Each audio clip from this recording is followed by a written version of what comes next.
Hi guys, today this is not going to be just a philosophical episode, but today this is going to be one of the most entertaining episodes we have done.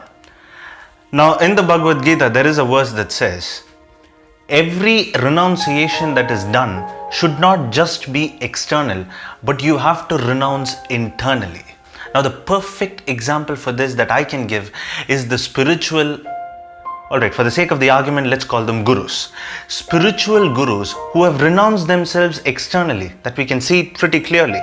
But the question is, have they renounced themselves internally? This is the question that we have to ask.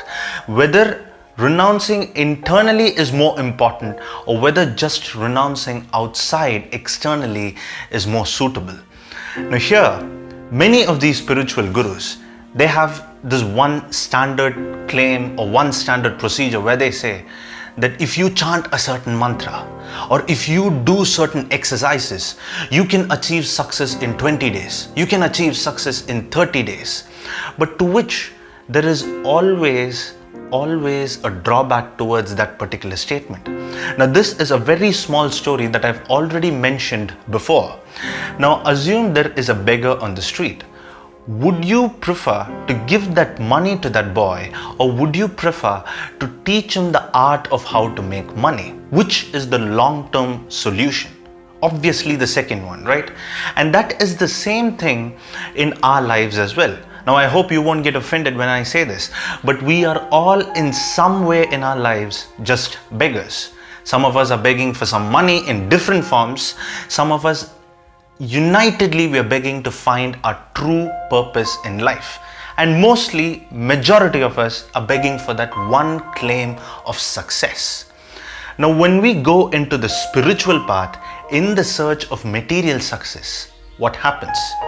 Now we go to these spiritual gurus and we say that we are opening the Kundalini in 20 days. The question is very simple. You and your mind is focused on material success.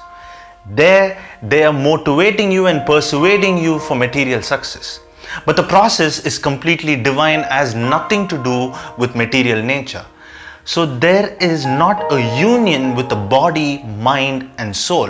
The body wants something, the mind wants another thing, and the soul already knows that it is not interested in material nature. So there seems to be a disconnect in all directions when you go from a material perspective into a spiritual perspective. And that is why the wise know that they never let religion get in the way of spirituality.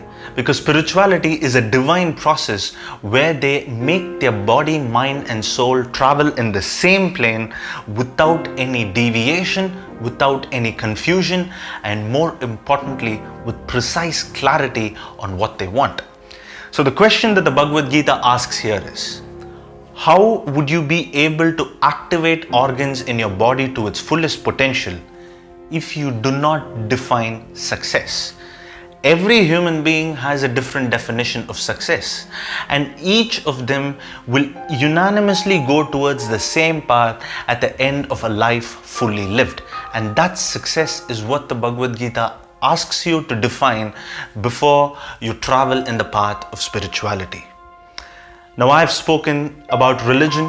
Now you might wonder then, if all this is just baseless and it is completely worthless, then what is the point of religion? Now you would be surprised in learning that the ancient religion had nothing to do with God at all. The purpose of establishing a society was the reason a religion was actually formed. This is as per the Vedic times. There was no God, there was no need of prostrating and worshipping towards something, but there were different people, different walks of life, people were doing different things, but they didn't feel like they were supported with one another. They didn't feel that they were going towards a common purpose. And for this reason, a community was formed, with a community with a set of rules and regulations. And then again, we had people who agreed with those rules, and then we had people who did not agree with those rules. But religion was formed so that people do not get into moral degradation and they feel a purpose towards every act that they perform in life. Simply put, establishing a society. Now when we look at it, you see how much religion has degraded down. Today, religion has nothing to do with rules and regulations. Today, religion is full of superstitions, in many ways dark and also primitive in nature. This is something that the Bhagavad Gita does not claim to be upon the time it was written, how many ever years back it was. So in this verse, the Bhagavad Gita asks you only one question, and that is, define your meaning and definition of success and what is your purpose before you get into the path of spirituality and not just for your material nature. Now that's a wrap for this particular episode. Do hit that subscribe button and turn on notifications, and do give it a thumbs up if you like this video.